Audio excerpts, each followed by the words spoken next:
Apakah perkataan untuk kabel dalam bahasa Inggeris? A. Adapter. B. Cable. C. Router.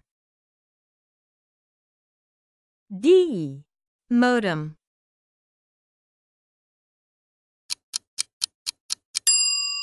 Jawapan yang betul ialah pilihan B.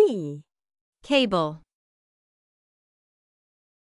Apakah perkataan untuk penyesuai dalam bahasa Inggeris?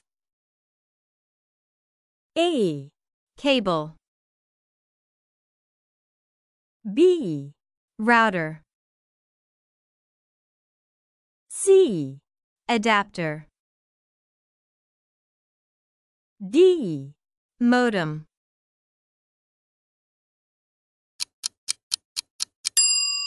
Jawapan yang betul ialah pilihan C. Adapter. Apakah perkataan untuk penghala dalam bahasa Inggeris? A. Router. B. Cable. C. Adapter.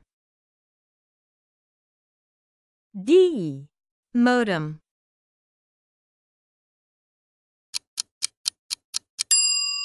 Jawapan yang betul ialah pilihan A. Router.